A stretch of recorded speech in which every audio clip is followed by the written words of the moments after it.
I have got some ghost stories for you. I come home from the gym and the chairs are all stacked upside down, like a very intricate stack. There was a werewolf on our porch swing holding one of our kittens. The pen was all busted open and there is blood everywhere. There's like somebody standing in the middle of the bed with their finger pushing straight up on the canopy, like a tent pole. But there's nothing there, and I laid in bed like a little kid. I pulled the covers up over my eyes. This little boy told paranormal investigators, apparently my grandfather came back from the dead to harass a toddler. So that is my ghost story. Hi, and welcome to Haunted AF, the podcast of real ghost stories told by real people. We are your hosts. I'm Julie Fisk. And I'm Rebecca Black. So coming up in just a little bit, we have a story about a ghost who wanted to be the big spoon. Ooh. We're also going to talk about this urban legend out of Oregon that I had never heard of before, the Bandage Man. So that's what a name. I know, that's all coming up. I can't wait to hear that. But first, we got to thank our new patron, Melissa Cruz. And huge thanks to Kat for becoming an annual patron. Thank you. Thank you. Don't forget, we are posting all the content continuously for patrons, like in our new weekly pre-games that we're doing. You can find it all at patreon.com/hauntedaf. In fact, we recently got this one from our patron, Christina.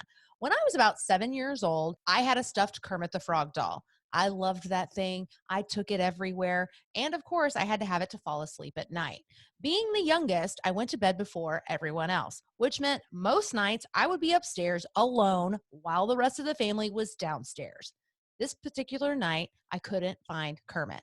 I searched everywhere, in the closet, under the bed, anywhere I could think of with no luck. I was starting to get frantic and went to ask my sister what she'd done with Kermit because, you know, obviously that's what sisters do, right? Mm-hmm. As I was leaving my room, Kermit was tossed across the hallway from my parents' room into mine. I stood there stunned because there was no one else upstairs. No one. I have never moved so fast in my entire life. I bolted down the stairs and yep, everyone was in the living room watching TV just as I had left them. What the heck? Thank you for your podcast, Christina. Seriously, Christina, what the heck? And after something like that, do you still love Kermit so much, or is he kind of tainted? I know. I feel like after that, there's no more Kermit sleeping with you at night. Yeah. Because he's clearly haunted. Right. Because some ghost kid was playing with your Kermit. Mm-hmm. We also need to share some of the dream stories that we got this week because, we shared one last week in our Weird Shit segment. Well, first, James wrote to say, just listening to the new episode and Julie waking up not remembering who she is. Well, I once had a dream that I was a character from a story I was writing.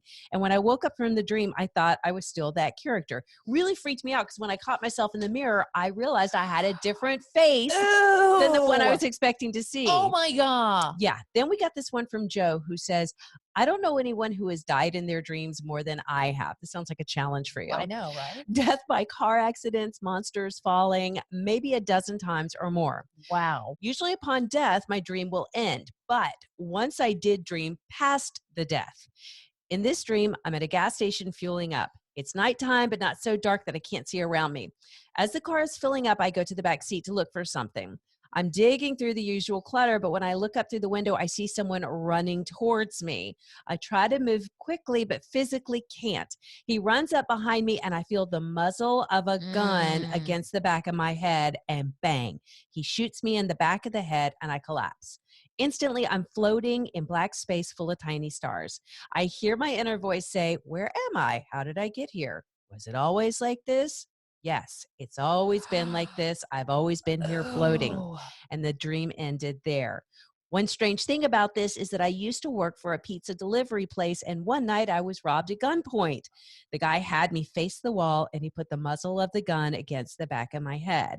Luckily, I survived it with only a few emotional scars, but the robbery happened over 10 years after having that dream. And that is from Joe. Oh, Joe. Holy shit, Joe. And I'm really sorry that happened to you. No kidding. That is terrifying. I can't even imagine. Is that like kind of like a predicting the future dream? I literally, kinda? that's exactly what I thought. Ugh. Okay, so let's get started. This first story comes from Shauna, and thank you so much, girl, because she sent us so many good stories.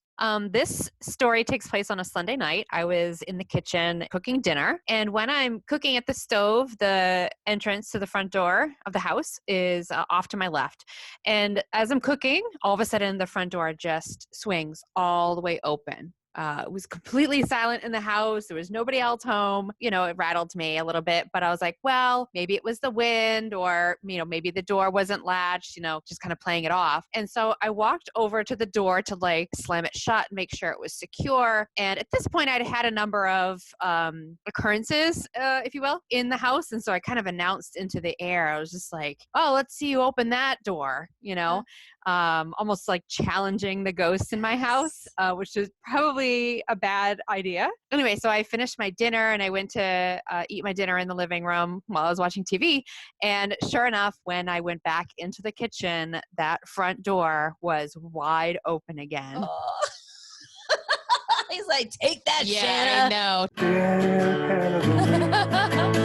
It'll make you wanna shrink. So don't close your eyes. There will be a surprise for the pet of the week. Thank you, Mark. So Dead sweet. Pet of the Week. We've been getting so many good Dead Pet of the Week theme songs. Yay, I love that. So this Dead Pet of the Week comes from Kat. Not long ago, my husband was working at the dining room table, his office during COVID, and my youngest was eating lunch next to him. Our current 3 dogs were scattered around the floor nearby. I was talking to my husband about heaven knows what when I felt a cold dog nose right on my rear end. And we all know that feeling. All of us. Yep. Literally all of us. I tried to wave the dog away only to realize that there was no dog at my behind. They were all sound asleep in my sight and nowhere close to me. I explained this to my husband, who had always been a skeptic because they all are. To my amazement, he said that something similar happened to him just a couple of days before. He was emptying out the dishwasher. Yep, he's a keeper. Yeah, he is. And felt a dog by his leg. He went to pet the dog, but there was nothing there. He then went on to speculate which of the 4 deceased dogs had goosed me. So I guess he's a skeptic no more. Oh, Thanks so much, ladies, for keeping me and all of your listeners entertained. Kat. oh, That's really cute. and you do that. You're like, well, which one was it? I know. I would want to know. Okay, so this next story comes from Melissa, and she says, hi, ladies. Normally, I would send a voice recording because I am not shy, but due to jaw surgeries, I can't Oh, speak very well. no. Ow, I'm sorry. So my family lived in a remote location in the mountains of Winslow, Arkansas. You would drive way up the mountain and then down into a secluded valley about 2 miles. There was no electricity or plumbing. We had outhouses and used candles. You'd think this was a long time ago, but this was the 1980s. There were so many things that happened down there. I could write a book if I had the talent, LOL. One night, while my dad was at work, me, my mother, and my 2 sisters were all asleep on this mattress we shared while the house was being completed. I woke up feeling very odd and weightless. I tried to reach out to my mom, but my arms wouldn't move. Then I heard my sisters screaming and trying to wake up my mom because I was friggin' levitating. No way. I can't tell you honestly how long this went on, but to me it felt like forever. I dropped back onto the bed and my mom suddenly woke up to 3 hysterical little girls. Several family members have tried to say that it was an out-of-body experience, but I was physically off the mattress and had 2 witnesses. On top of that, why the hell was my mom not waking up when her 2 oldest daughters were doing everything but blowing a tuba in her ear? And again, that is from Melissa, and she does have multiple stories from this little holler that she lived in. Do her and her sisters still talk about it? I don't know. We need to, Melissa. Because now that they're older, I want to know if the sisters still remember her levitating. Right. Are they like, remember that time you were just floating around and. Oh, God. So this next story comes from Camille. I lived in Connecticut in a house that was built around the late 1800s. This house hadn't been changed much over the years and still had wood burning fireplaces in the bedrooms. Considering it was usually -10 outside, I learned real quick how to keep those fires going all day. I bet. I would always put them out when I went to bed, though, and would just heat the master bedroom with the oil heater. One night, I went to bed after putting the fireplace out and fell immediately asleep. I woke up around 3 a.m. and realized I'd kicked off all the blankets and I was sweating. It was hotter than hell in that room because the fireplace was roaring. I was so confused, but put the fire out again and went back to bed when I heard footsteps and voices above me. For the record, I was alone in this house, because you always are, like every horror movie you've ever seen. I went to go check it out because I'm an idiot. I opened the door and made my way upstairs, but saw and heard nothing. I went back to bed and woke up about an hour later. once again, drenched in sweat. The fireplace was roaring, and above me, I could hear footsteps again. I put out the fire, grabbed my stun gun, because that'll hurt ghosts, right? Yeah. And walked back up the stairs. I hit the last step, turned to my right, and there she was. A woman in a long nightgown with blood all over her. Oh. I swear I tried to scream, but absolutely nothing came out. And then she vanished. I did some homework and I found out that a young woman had died there while she was in labor. Oh, God. Every once in a while, she'd remind me that she was there. The kitchen door would randomly swing open or the stairs would creak for no reason. But she never scared me again like she did that first night. Maybe she realized she frightened me and felt bad about it. I don't know, but nothing that dramatic ever happened again in my time there. Camille. Wow. That poor thing. I know. Can you imagine a bloody woman staring you in the No. face? And she's like, I didn't mean to scare you. Right. With my bloody nightgown here. Damn it. Okay. Bandage Man. Yeah. What kind of bandage? You're like, you'll be surprised. Well, it's not Band-Aid Man. I literally, when I first read it, I thought it was Band-Aid Man. And I'm like, oh my God, with these like nude skin tone Band-Aids on. How scary is that guy? Okay, well, this next story clearly is called Bandage Man. Hey guys, so this one took place, I was probably about 23 years old, and there's this legend of the Bandage Man. There's so many rumors that go along with it. It could have been a logger that was cut to pieces. It could have been a criminal who was shot, but it happens along a highway that takes you to one of the coasts here in Oregon. One night, I drive from Portland out to Long Beach up in Washington, and this is where it gets weird. So the story of the Bandage Man is that you'll be driving at night and you will see a man who looks like he's wrapped in old cloth style bandages. And he will be either walking or running down the side of the road. And he has been known to hop in the backs of cars as they're passing by. And you'll look in your rearview mirror and he'll be there. So I was telling my passenger this story. It's probably 2:30 a.m. We're driving down Highway 26. There's no one really on the road, maybe one or two cars. And lo and behold, on the opposite side of the road, I see, and so did my passenger, a person in tattered, all white, running eastbound towards town. We both stop and we're like, what in the hell was that? And I automatically look in my rearview mirror. I don't see anything. There's nothing in my car, thank God. I didn't see anything in my side view mirrors or my rearview mirror. And I was on a straightaway. So I would have been able to at least see it when I put my brakes on. I don't know what it was. And I will actually send you guys a link to kind of give a description of it. The scary thing is this Bandage Man has been known to attack people. And it says in the legend that he eats dogs. But I saw something all white, tattered, looked like it was in bandages, like the Bandage Man. And Rebecca and Julie, you guys are top notch. Love the podcast. Fun fact, I love Texas. I lived in Austin for a little while, but all right, bye. No, that's actually from Brian. Sorry. Sweet. I was scrambling to find his name. Bandage Man. Bandage Man who eats dogs. So if you Google this, it's like a legit urban legend. Like I had never heard of Bandage Man. No, me either. And there's no like pictures. In fact, most everything has just about as much information as what Brian shared. It's just kind of like where did he come from? I don't know, but like I feel like we have tons of bandage men in Dallas. Like anytime we've got some, you always see weird shit on the side of the highway. Weird people here. Yeah. I mean, like I'll see people wearing the most random stuff. I saw a woman in a medical gown, on the side of the road. Seriously. That sounds about right. Yeah. So, maybe we should have a separate segment of like, what's the weirdest thing that you have seen when you've been driving alone at night or just on the side of the highway? Dude, because it's Dallas. I got one. This poor woman, I don't know. She was like wearing some sort of, I don't know, like a string, what do you call those? Spaghetti strap shirt, right? Right. And she's pushing a stroller. And I'm like, what? Okay, what's going on here? And I look, and in the stroller is like one of those old school 1970s like speakers. There's no music playing out of it.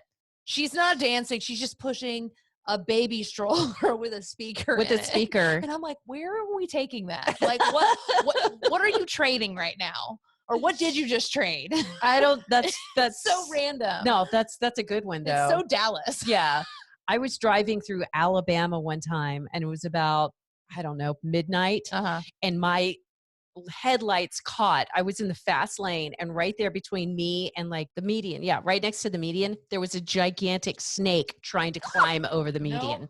Yes, I know, which I actually felt bad. I'm like, dude, he's never getting out of there. No, he's dead. It was a busy highway, and he was like, shit, how did I end up out here? But impressive, like, that he got across one side. That he got all the way Good over job, there. buddy, I know. but I was like, you're dead now. Maybe he made it. We can all Do you just think? hope. Steve the snake made it across the highway that night. Send us your weirdest thing I saw on the road at night. Oh, good times. And also your pictures of Band-Aid Man. Band-Aid Man. Bandage Man, otherwise known as maybe a mummy. So this one comes from Jackie. Just finished listening to season 7's first episode. Woo, Jackie. I know. She says, I missed y'all so much. Aww. During your break, a group of us beautiful middle-aged women stayed in Old Park Hotel in Ballinger, Texas, and did an investigation, of course. We've done this so many times that we made logo and t-shirts for our group. Look, there's their logo. Can you How see that? stinking cute is that? Oh, that's adorable. So, of course, our husbands think that we're all nuts. Yep. We got lots of activity, though. I'm sending you a video. Ooh. She goes, so to set it up, this hotel was a brothel in the Old West days. So supposedly some of the ghosts are gunslingers and whores. I added that last we decided to offer them a shot of vodka. We might have had a few shots ourselves. Good girls. When all of our devices went nuts. We were also using a spirit box and clearly heard a man's voice say, don't talk to them. Sure. We also investigated the Magnolia Hotel in Seguin and got a lot of activity there. You ladies need to come with us next time. We will. We're in. We always seem to have activity wherever we go. Jackie. I think this is amazing. Yes. All these girlfriends going out and having a ghosty weekend Right? together. I love that they call themselves the Golden Ghouls. The Golden Ghouls. I know. This is so fantastic. Okay, so this last story comes from Joe, and he calls it Joe's Bedside Service.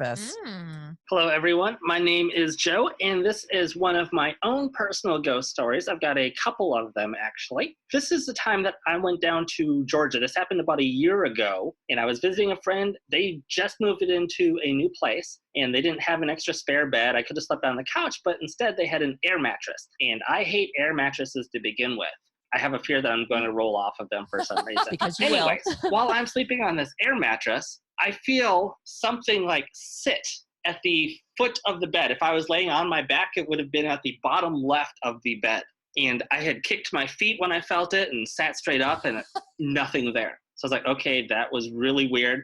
So I go back to sleep, but I make sure to put my feet on the corner of that bed so nothing can sit there again. So I fall back asleep. About 15 minutes later, I'm guessing, I feel something sit down at the other side of the foot of the bed, so the bottom right of the bed, at which point I start kicking and I see nothing and just like kind of freaked out. And it's like, okay, this is so freaking weird. So I go back to sleep again. This time I put one foot over on the left side, one foot over on the right side, and it's like nothing is going to sit on the corners of these beds. And I've got my arm over in one corner and I've got like pillows and blankets in the other corner. And 20, 30 minutes-ish, something like that later, I feel something crawl into the bed with me and it starts to spoon me, at which point I completely jumped out of the bed, threw the covers, and turned around. There is absolutely nothing there, but I swear I felt something all 3 times. Slept with the lights on for the rest of the night, and nothing happened the rest of the night. Asked her if she had any issues with ghosts around there, and she said she hasn't. But that is my own personal ghost story. Whew.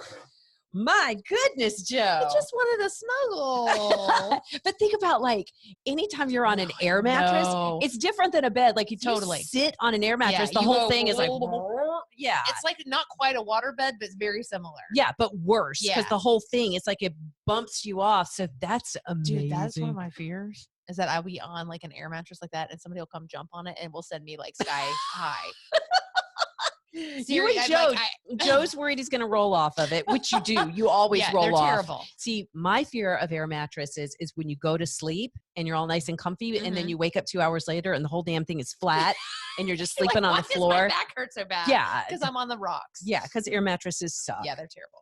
Don't forget, you guys, you can actually find all the companion blogs at hauntedaf.com. Links, pictures, and videos that we mention in each and every episode. And keep in mind, we have a very active social media following. Like we've got lots of stuff happening on TikTok, on Instagram, Twitter, lots of fun people getting involved on the Haunted AF Facebook page as well. So go follow all of that stuff. And most importantly, please send us those spooky stories. I've been getting lots of emails lately that are like, well, I've been thinking about sending this for a long time. Don't think about it. No, just send it. Just send it. The email address, hauntedafpodcast@gmail.com, so we can use it in season 7 of Haunted AF.